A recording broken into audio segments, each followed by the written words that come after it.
The quiet hum of the suburban morning was shattered by the shriek of tires, followed by the sickening thud.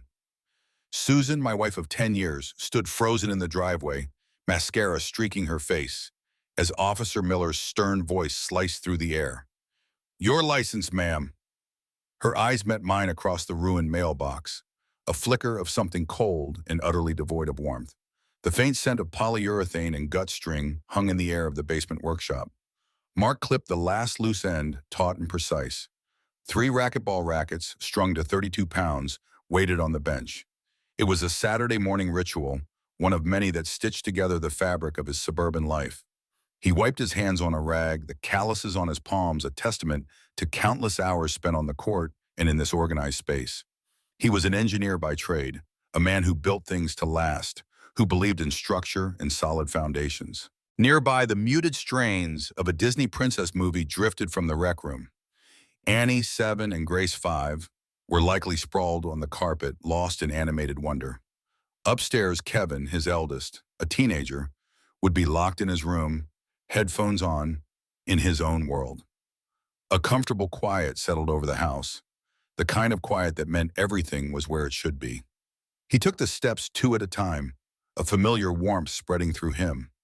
Susan would be in the kitchen, maybe brewing another pot of coffee, perhaps still in her bathrobe. Their mornings often began with a quiet intimacy, a small, shared moment before the day truly began. He pictured her, the soft curve of her hip beneath the cotton, the way her hair fell across her shoulder.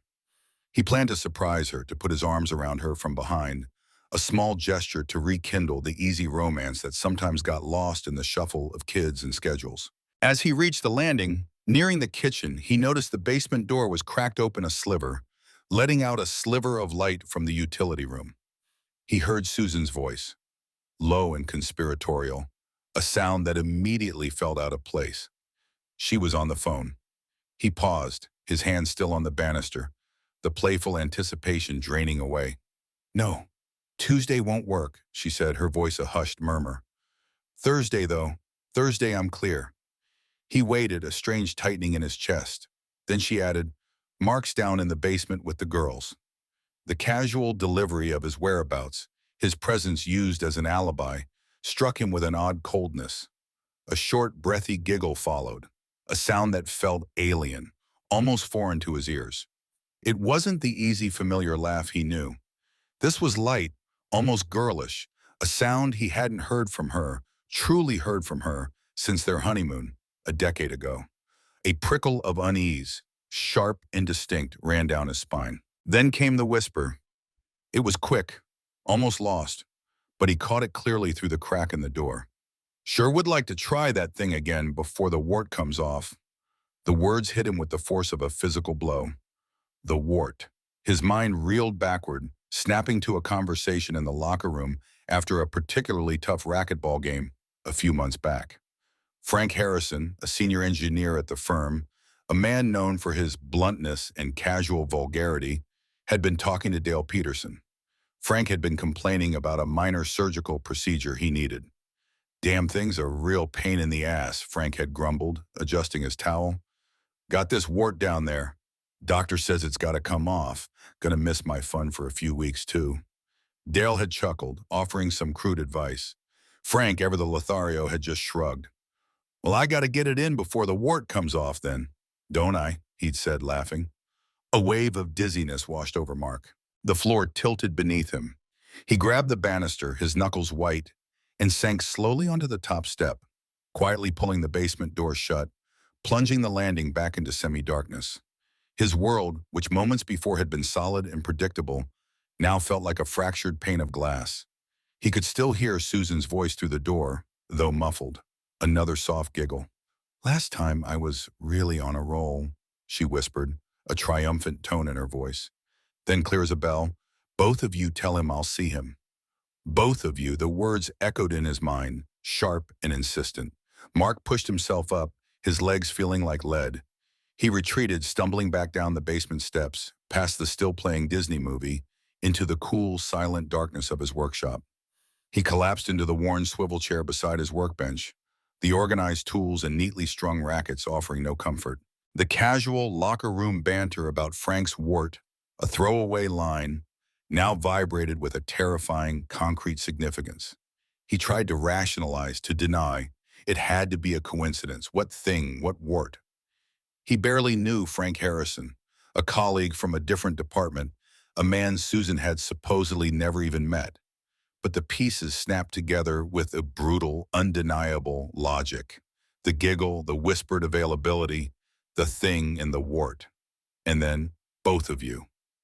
A new, colder thought surfaced.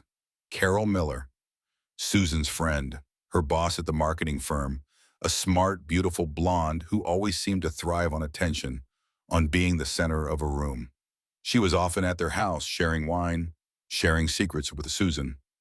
Mark had always found her a little too eager to please, a little too comfortable in their space.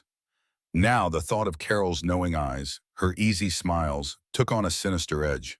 The comfortable life he had carefully constructed over 10 years began to fray at the edges, dissolving into a cold dread that settled deep in his gut.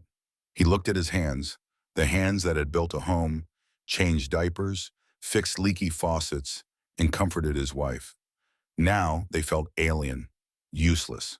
He questioned everything he thought he knew, every shared glance, every soft touch, every whispered promise of his 10-year marriage. Sleep offered no refuge that Saturday night. Mark lay in bed, staring at the ceiling, the familiar contours of Susan's breathing beside him, a distant, mocking rhythm. Every casual comment, every shared glance, every fleeting moment of the past few months replayed in his mind, stripped of its innocence, revealing a darker, unsettling undercurrent. He searched for the cracks he must have overlooked, the subtle shifts he had dismissed as mundane. He remembered Frank Harrison and Dale Peterson, after a game leaning against the court wall, wiping sweat from their brows. "So Mark," Frank had said, a little too casually, "Susan still burning the midnight oil at that marketing firm?" Mark had shrugged. "Sometimes, yeah, it's a busy time." And Dale had added, "You guys get much time to yourselves with the kids and all?" At the time, Mark had just thought they were being friendly, making small talk. Now those questions felt like reconnaissance, probing for weaknesses, for opportunities. A chill worked its way through him, even under the heavy quilt. Sunday unfolded in a blur of feigned normalcy, the scent of coffee, the clatter of cereal bowls, the drone of the morning news. Mark watched Susan across the breakfast table, her hands buttering toast for Annie, her hair falling softly over one eye. He saw a stranger, a perfectly composed actress in his own kitchen.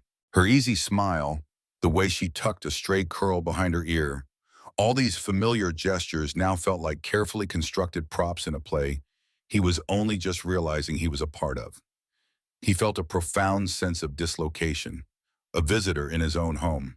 He started subtly to monitor, not overtly, but with an engineer's precision for data.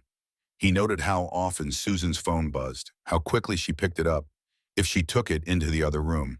He paid closer attention to her daily schedule, the casual mentions of shopping with Carol or a late work event. He didn't ask questions.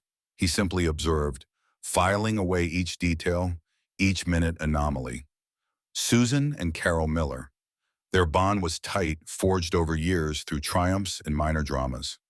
Carol was practically family, a regular fixture at their weekend barbecues, her laugh often the loudest in the room. Now their frequent shopping trips to the mall, which always seemed to take longer than necessary, or the work events that ended late, took on a new, unsettling significance. He recalled Carol's own past, a whispered divorce before she met Tom Miller, a quick, hushed affair that had preceded her seemingly perfect, if somewhat aloof, marriage. Tom, a quiet man, was often traveling for his job, leaving Carol ample time to herself. The dots connected, forming a web he hadn't seen before. He also noticed the subtle shifts in Susan's appearance. A new perfume, something brighter, less familiar than her usual scent. Clothes that were a little more fitted, a little more deliberate. Her hair, often just pulled back in a ponytail, was now styled more frequently, a soft wave framing her face. He had previously dismissed it as a woman simply taking care of herself, finding a little extra time now that the kids were older. Now it felt like preparation, like a uniform for a different kind of life. Inside him, a storm brewed, contained behind a carefully constructed facade. Rage, white-hot and silent, would surge through him, making his hands clench under the table. Then a wave of profound sorrow, a hollow ache in his chest, would leave him feeling physically sick. Disbelief would follow, a stubborn refusal to accept what his own senses were telling him. He managed to smile, to nod, to engage in polite conversation, but every interaction was an act, every word a deliberate effort to keep the mask in place. The thought of the children, oblivious in their innocence, was the only thing that kept him from shattering. Monday night brought racquetball league. The familiar gym lights, the squeak of shoes on the polished court, the thwack of the ball. It was a ritual he usually looked forward to. Tonight, it felt like a walk into a trap. Frank Harrison was there, laughing loudly with Dale Peterson by the water cooler. Mark's stomach twisted. He slapped Frank on the back, a practice gesture, the touch feeling like an electric shock. Frank turned, his smile broad, his eyes meeting Mark's for a fraction of a second too long. During their warm-up, Mark found himself scrutinizing Frank. He watched his movements, the way he adjusted his shirt, the easy confidence in his posture. Was there a telltale smirk, a glint in his eye that betrayed a hidden secret? Mark searched for any sign that the man across the court, the man he called a friend, was also the man who was dismantling his life. His usual competitive focus was replaced by a burning, desperate need for confirmation. After a set, during a water break, Mark edged closer to Dale. "Hey, Dale," he started, keeping his voice light, trying to sound casual over the din of the gym. "Did Frank ever get that, procedure done? You know, the one he was talking about a while back?" Mark watched Dale's face, every muscle, every flicker in his eyes. Dale paused, taking a long drink from his water bottle. His gaze shifted, almost imperceptibly, toward Frank, who was now talking to someone else a few feet away. "Oh, that," Dale said, a little too quickly. He cleared his throat. "Nah, I don't think so. He said he was going to, but you know Frank, always putting things off." Dale laughed, a short, forced sound, and then abruptly changed the subject, asking Mark about his weekend. The evasiveness, the quick glance at Frank, the forced laugh. It was enough, more than enough. A cold, heavy certainty settled over Mark, solidifying the sickening connection. His worst fears had a name, a face, and a schedule. He felt utterly isolated, trapped in a truth he couldn't share, a certainty that burned him from the inside out. Frank Harrison, a man he had trusted, a man he now understood. He considered confronting Susan. The words formed in his mind, sharp and cutting. But then he pictured Annie's bright eyes, Grace's shy smile, Kevin's quiet intensity. He saw the shattering implications, the collateral damage. He couldn't, not yet. The once solid foundation of his home, his marriage, now felt like it was crumbling, dust shifting silently beneath his feet with every passing moment. The knot in Mark's stomach tightened with each passing day. The feigned normalcy was a suffocating cloak, and he knew he couldn't live under its weight much longer. The data had been collected, the pattern established. Thursday was a day. Mark meticulously planned his covert operation. He was an engineer. He approached this problem with the same cold logic he applied to a complex circuit board, albeit with a raw, bleeding heart. Thursday morning, he went through the motions of his usual departure. Kissed Susan goodbye, watched the children eat their cereal, briefcase in hand. He backed his car out of the driveway, drove 2 blocks, and then, unseen, pulled into a neighbor's vacant spot, cutting the engine.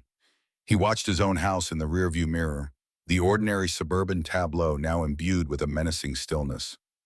An hour later, Susan emerged, dressed in a way he now recognized as deliberately chosen. Not overly formal, but sharp, considered. She got into her car, a silver sedan, and pulled out of the driveway. Mark waited a beat, then started his engine, pulling out himself, keeping a careful distance. He followed her through the familiar streets of their town, then onto the highway, her car just one of many, easy to blend in. She didn't head towards her office. Instead, she took an exit he rarely used, leading into an older part of the city, an area of renovated brick warehouses and discreet apartment complexes. She turned onto a tree-lined street, pulling into the parking lot of a modern, almost anonymous building. Mark drove past, circled the block, and parked down the street, obscured by a delivery truck. He watched. Frank Harrison's car was already there, a dark blue SUV, unmistakable. Mark's breath caught in his throat. He saw Frank emerge from the building, scanning the street. Then his eyes landed on Susan's car. A smile spread across his face. Not the jovial, backslapping smile Mark knew, but a softer, intimate curve of the lips. Frank walked to Susan's car, opened the passenger door, and leaned in. He said something, and Susan laughed, that same girlish giggle Mark had heard from the basement. Then Frank kissed her, not a quick peck, but a lingering, possessive press of lips. The sight was a punch to the gut, a brutal confirmation that ripped through Mark's carefully constructed mental defenses.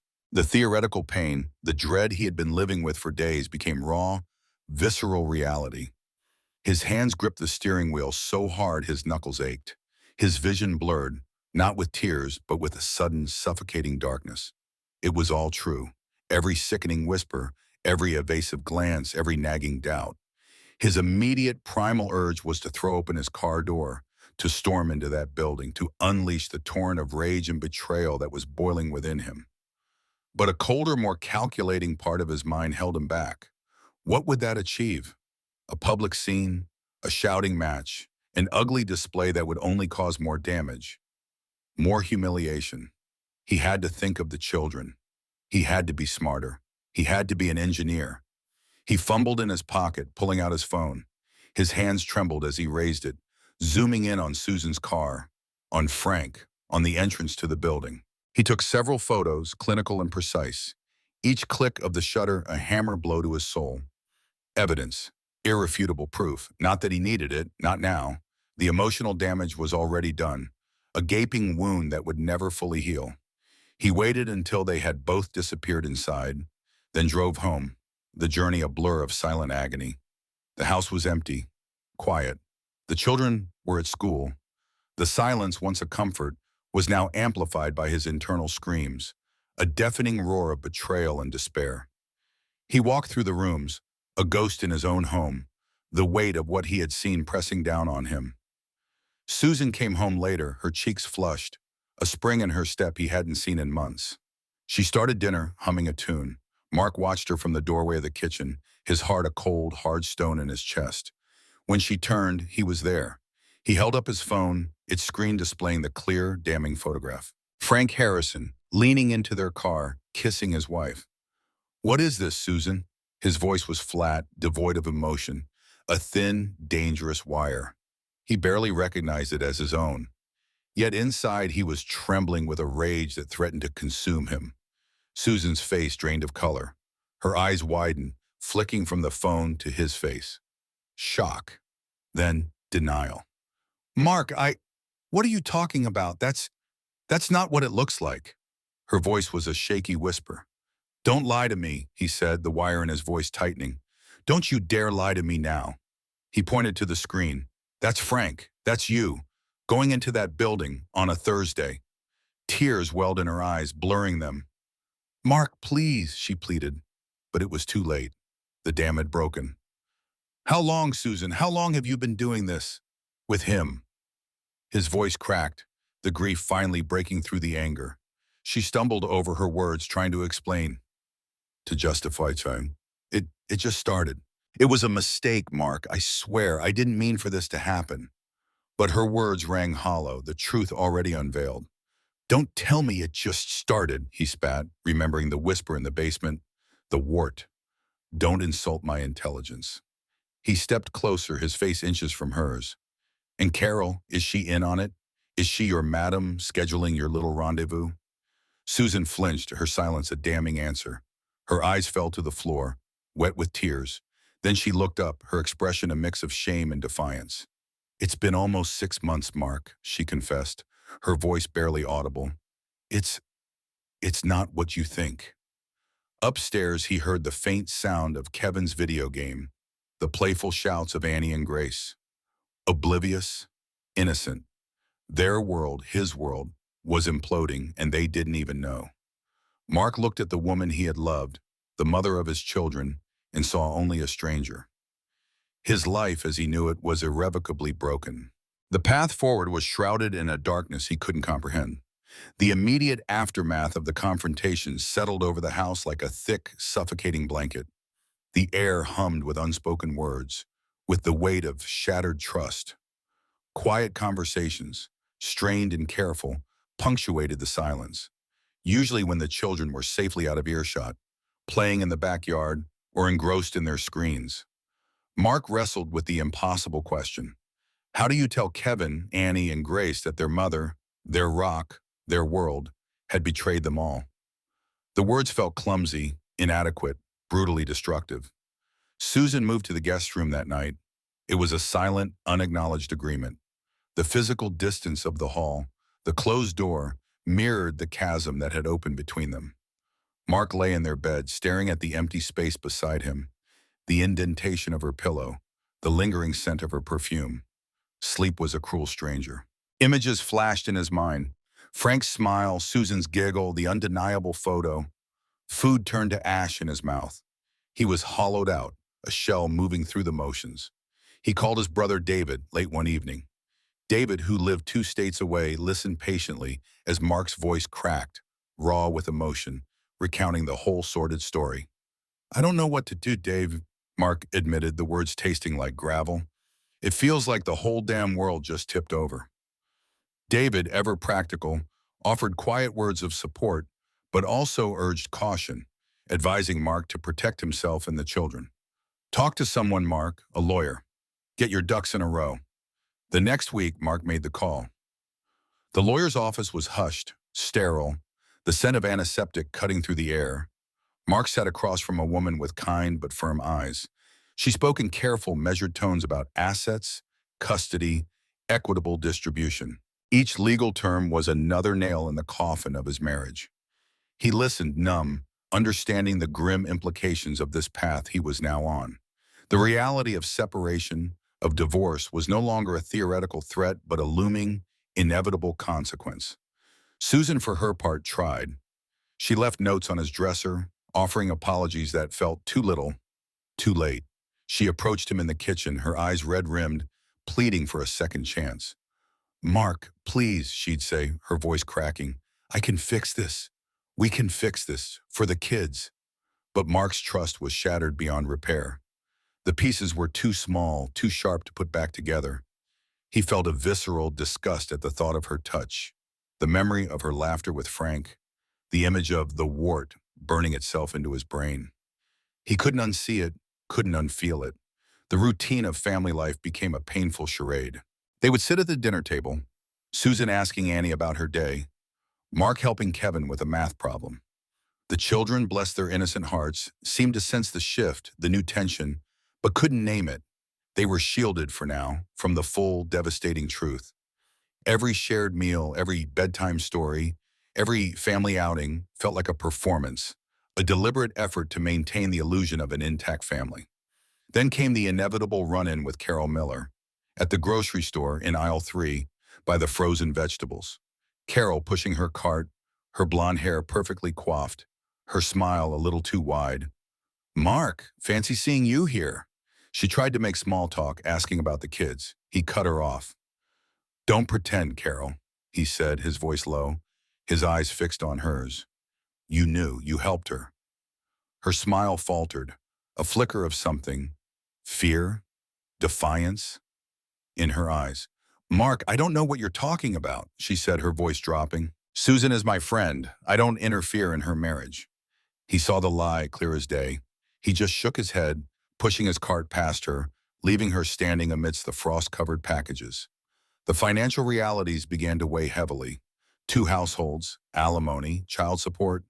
The comfortable life he had worked so hard to build was dissolving, replaced by spreadsheets and legal fees.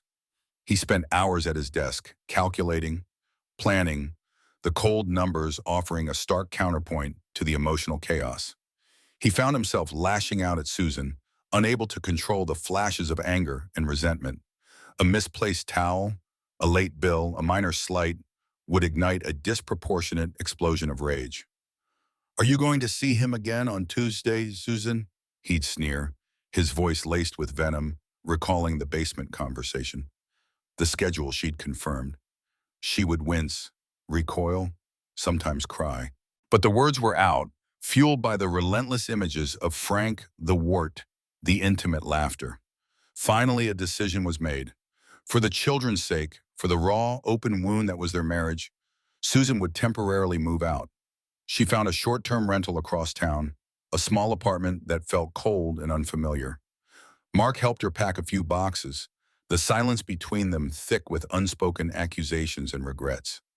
The day she left, the house felt strangely empty, even with the children still there. Annie asked, her lower lip trembling, "Mommy's not coming back to sleep here?" Grace just stared at the packed car, her thumb in her mouth. Kevin, ever the quiet observer, watched from his bedroom window, his face unreadable. Mark tried to offer assurances, words that felt hollow even to him. "Mommy just needs some space, sweetie. She'll be back to visit all the time."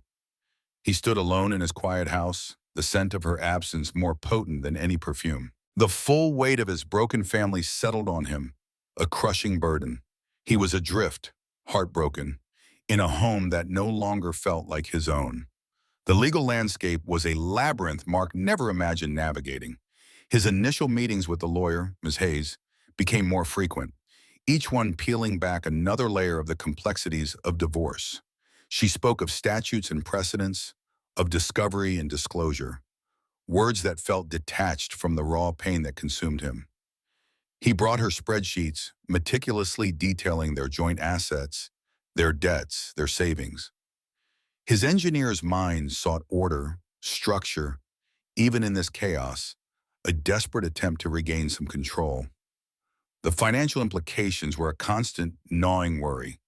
How would he maintain the same quality of life for Annie, Grace, and Kevin? Their education, their activities, the very stability he cherished for them, all hung in the balance.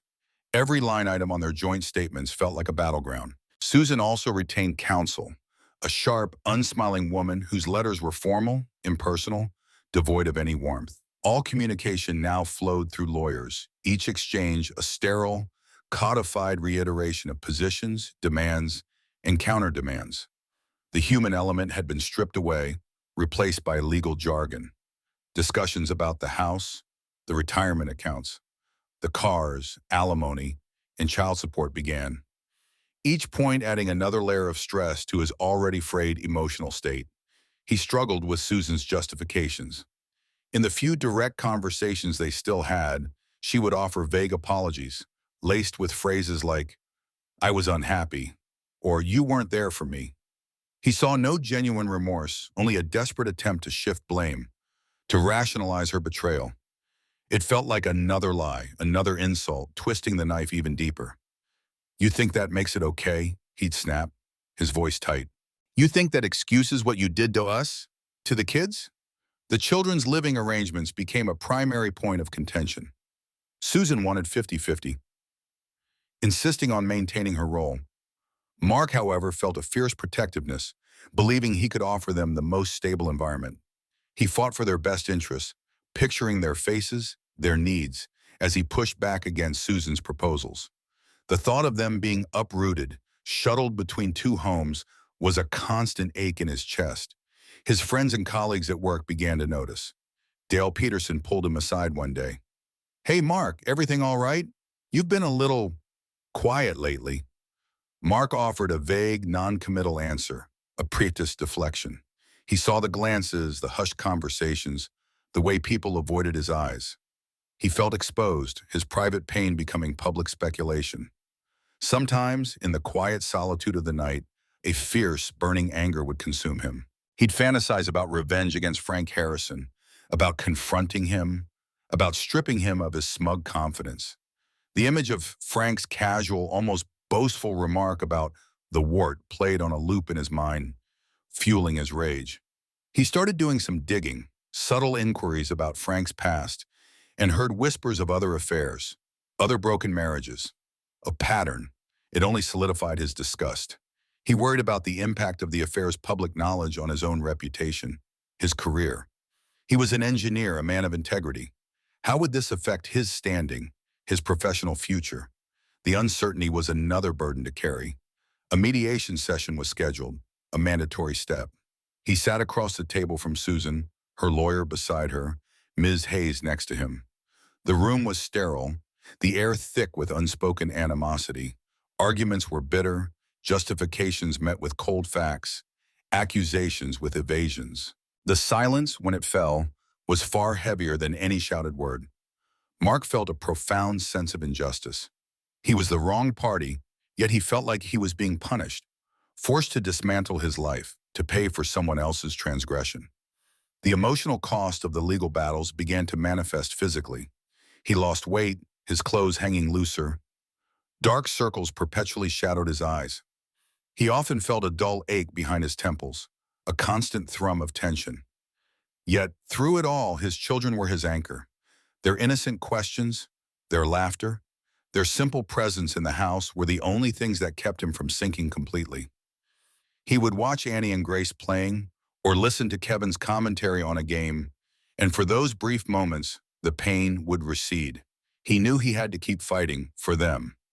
Mark understood that the legal fight, as brutal and exhausting as it was only part of a much longer, more arduous journey. Healing was not something a court could decree. It was a personal battle, one that would stretch out for years. This was just the beginning. It's a tough road when life takes an unexpected turn, revealing cracks you never knew were there. Stick around to the end to see how life's costly choices unfold. The shadow of the separation fell heavily upon the children. Mark, ever observant, saw the profound impact almost immediately.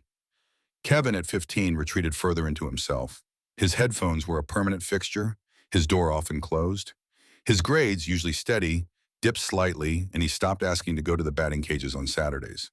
When Mark tried to talk to him, he'd get terse, monosyllabic answers, a wall of teenage indifference that now felt like a desperate defense mechanism.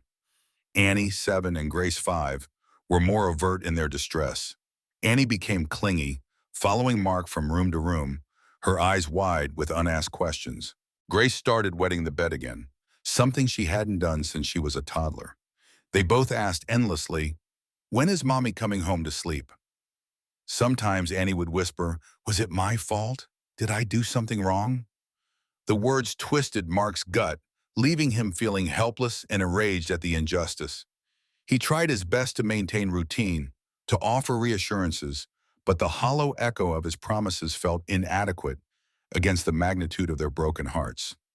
Recognizing his own limitations, Mark sought professional help. He found a child psychologist who specialized in family transitions. The sessions, at first, were difficult, the children hesitant to open up.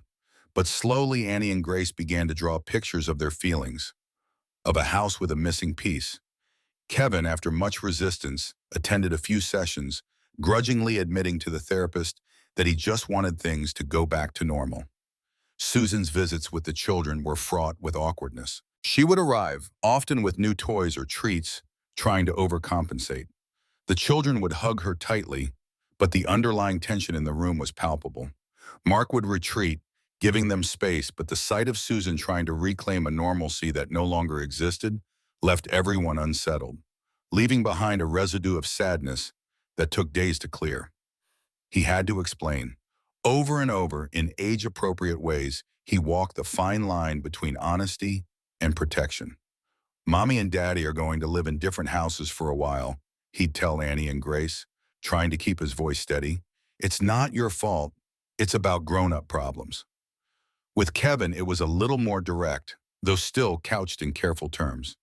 "Your mom and we have some things we need to work out. We still love you more than anything." Mark also witnessed the ripple effect in their social lives. Annie stopped inviting friends over, and Grace, usually outgoing, became shyer at preschool. Teachers noticed Kevin's distraction, his withdrawn nature. He felt the weight of it all, the destruction his marriage had wrought, echoing in his children's lives. A crushing guilt settled over him. He wondered if he could have prevented it, if he had been more attentive, more loving, more something. Could he have saved them from this pain? The thought was a relentless torment. He also experienced moments of overwhelming loneliness and despair, especially after the kids were in bed, and the quiet house seemed to amplify his own heartache. He would look at old family photos, seeing their happy, oblivious faces, and feel the searing pain of what was lost. The reality of being a single father hit hard. Managing work, school schedules, meals, laundry, and the myriad emotional demands was a relentless grind. He learned to braid Annie's hair, to soothe Grace's night fears, to sit patiently through Kevin's silent moods. He was tired perpetually, but the love for his children was a potent fuel. He started attending a support group for single fathers that his lawyer had recommended. There he found common ground, shared stories, and practical advice from men who had walked this path before him. It was a small comfort, a shared burden, a glimpse into a future where healing was possible. One evening after Annie and Grace were asleep, Mark sat down with Kevin in the living room. "Kevin," he began, his voice soft, "I know this is hard. For all of us."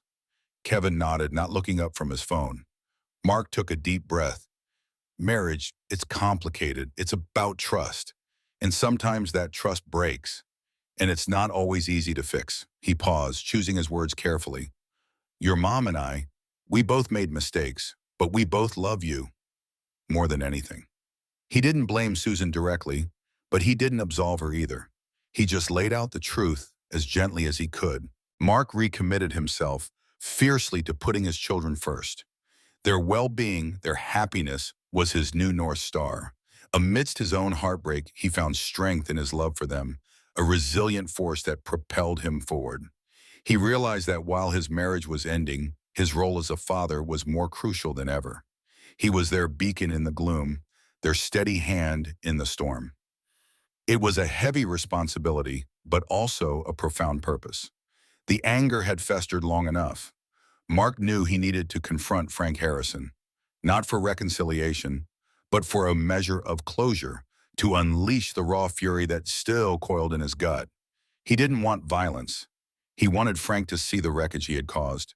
He found Frank at the firm, not in his usual office, but by the coffee machine on their floor. It was a Monday morning, a time when the area was usually buzzing, but for a few quiet moments, they were almost alone. Frank turned, a casual smile on his face, mug in hand. The smile died when he saw Mark's face.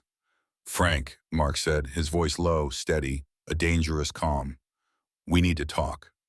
Frank shifted, his eyes flicking around the empty hallway. "Look, Mark, I heard about you and Susan. I'm sorry to hear that." His tone was too casual, too rehearsed. "Don't," Mark cut him off. "Don't pretend you're sorry to hear that. You caused it." He stepped closer, not physically threatening, but radiating a suppressed intensity that made Frank take a small step back. "You walked into my life, into my family, and you blew it up. For what? A cheap thrill? A few laughs in the locker room?" Frank's face hardened, a flicker of something defensive in his eyes. "Hey, Mark, it wasn't just me. Susan, she was unhappy. She came to me." It was a weak, predictable rationalization, and it only fueled Mark's resentment. "Unhappy?" Mark scoffed. "So that gave you the right to lie, to sneak around, to make a mockery of my marriage, of my kids' lives?" He leaned in, his voice a harsh whisper. "You destroyed a family, Frank. 3 kids who are now broken because of your actions, because of her actions. There will be consequences for this, for all of us." He didn't elaborate, didn't threaten, just let the words hang in the air, heavy with unspoken weight. He turned and walked away, leaving Frank standing by the coffee machine, the mug still in his hand, his usual swagger visibly diminished. Word of the confrontation, though quiet and without witnesses, spread quickly through the firm, through their small social circles. There were whispers, averted gazes. Unexpectedly, some colleagues offered quiet support. Dave from accounting gave him a firm handshake and a knowing look. "Tough break, Mark," he murmured. Others offered veiled judgments or simply awkward silence, unsure how to react. Mark learned who his true friends were and who just wanted to avoid uncomfortable truths. He also had one last uncomfortable conversation with Carol Miller. He called her deliberately. She answered, her voice a little too bright. "Mark, how are you?" "Carol," he said, skipping the pleasantries. "I know, and I'm disappointed, deeply disappointed." A beat of silence, then a sigh. "Mark, I know this is hard for you, but Susan, She was really going through a tough time. She confided in me, and Frank, he just happened to be there. Her voice was soft, conciliatory, but it rang hollow. I never meant for anyone to get hurt. You knew, Mark stated, his voice calm, factual. You knew what was happening. You helped facilitate it. You betrayed Susan's trust and mine as a friend.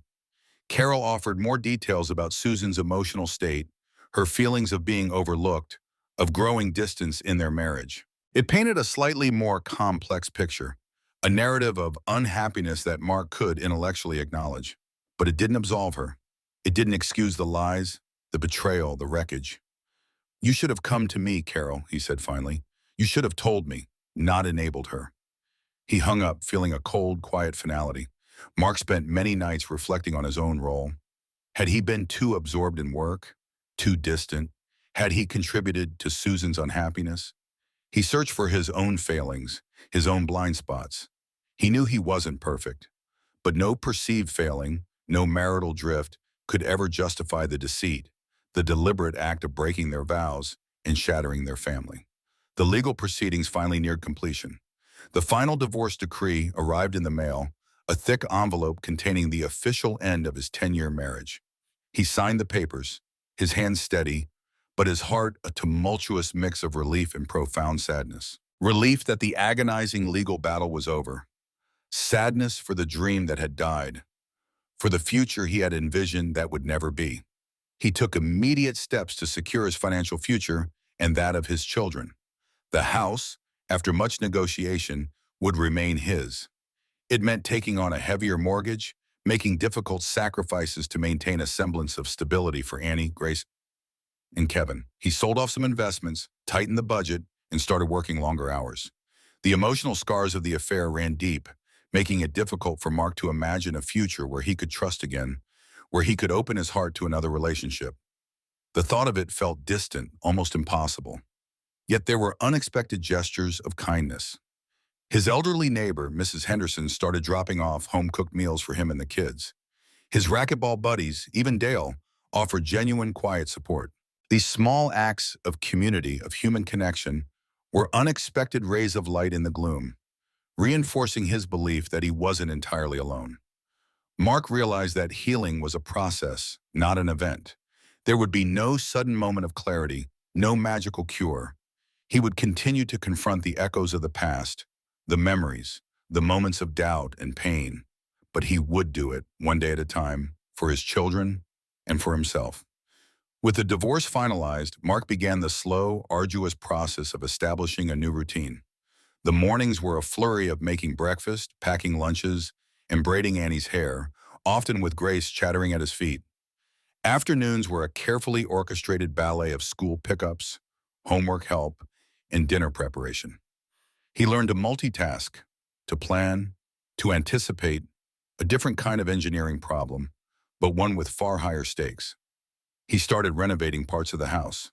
The guest room, once Susan's temporary retreat, became a small, functional home office. He painted the living room a new, lighter shade of gray, replacing old photos with new ones of the kids.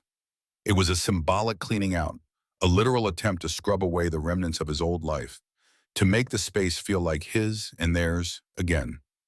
He resumed racquetball, joining the league again. The familiar squeak of his shoes on the court, the thwack of the ball against the wall, was a comfort, but the joy was diminished. Every time he saw Frank Harrison, which was thankfully less frequent now, or heard a casual remark about relationships, the memories would resurface, tainting the experience. The court, once a sanctuary, now held echoes of betrayal. He started tentatively re-entering social circles. Invitations to couples' dinners were less frequent, replaced by casual invitations for coffee or an occasional beer. He faced the awkwardness of being newly single, navigating conversations with friends who didn't know quite what to say, or those who offered unwanted advice about getting back out there.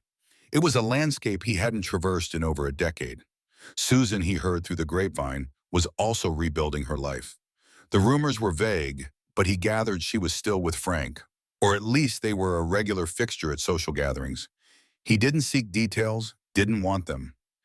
He just knew she was moving on, in her own way. He observed quietly how the children adjusted.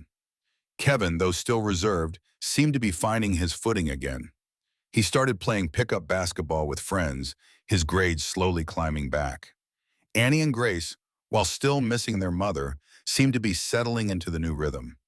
Susan's visits, though sometimes still carrying an undercurrent of sadness, were becoming less emotionally charged, more routine. They were adapting, resilient in a way adults often weren't. Mark found unexpected moments of joy and connection with his children. A late-night talk with Kevin about college plans, the way Annie would hold his hand tightly on a walk, Grace's infectious giggles when he tickled her. These were the moments that strengthened their bond, reminding him of what truly mattered, what he was fighting for. He still struggled with lingering anger and resentment. The thought of Susan and Frank together would sometimes surge through him, hot and bitter. He recognized that forgiveness was a long, arduous path, one he wasn't sure he was ready to walk. It felt like condoning the betrayal, and he couldn't bring himself to do that, not yet. He reflected on his own identity, separate from being a Susan's husband. Who was Mark, the man? What did he truly want from his life now? He found himself revisiting old interests, reading books he hadn't touched in years, rediscovering the quiet satisfaction of working with his hands in the workshop, an activity untainted by the past.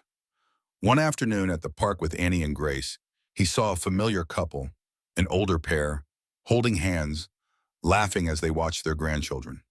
A pang shot through him, a poignant reflection of what he had lost, the future he had envisioned with Susan. It was a brief, sharp reminder, quickly pushed back, but the ache lingered. He started to embrace small victories. A perfectly executed family outing to the zoo, where everyone laughed, genuinely. A quiet evening with the kids, watching a movie, the comforting weight of Grace asleep on his lap. These moments, small as they were, felt monumental, proof that life could and would go on.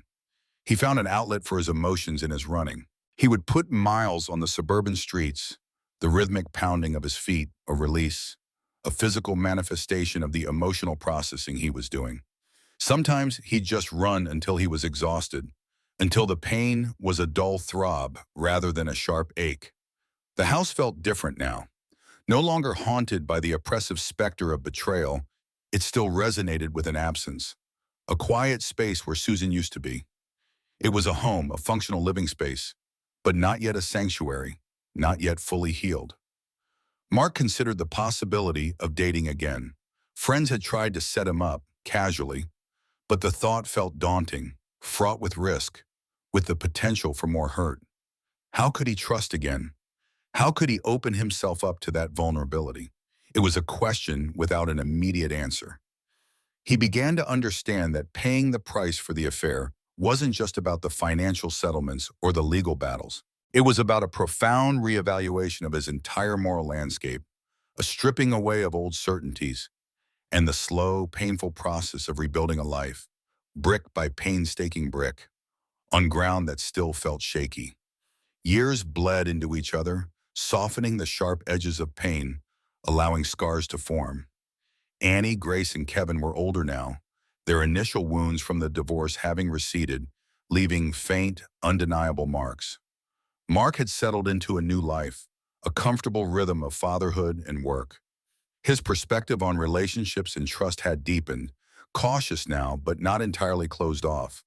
Susan, he knew, had stayed with Frank for a time, then moved on, a path he rarely thought about. They had forged an amicable co-parenting relationship, a fragile peace centered on the children's well-being. He often reflected on the long journey from that basement whisper to this quiet present, acknowledging the immense pain, but also the hard-won lessons. His understanding of morality had been redefined, stripped of illusions. He possessed a quiet strength, a resilience born from adversity. Watching his children navigate their lives, he saw not just the pain they endured, but their remarkable growth. A chance encounter with Frank Harrison at a grocery store, a fleeting glance evoked a mix of lingering bitterness and profound detachment. Frank seemed older, diminished. Mark found peace in solitude, realizing he was not defined by the betrayal, but by his response to it. He appreciated the simpler, truer things in life now, finding contentment in the everyday. He even found himself mentoring a younger colleague, offering wisdom gleaned from his own crucible. He often watched his children, embodying life's continued journey, full of hope, but also a quiet understanding of the fragility of trust and the enduring nature of human connection, even after profound loss. The ground had been fallow, but new seeds could always be planted, and new harvests, however bittersweet, would eventually come.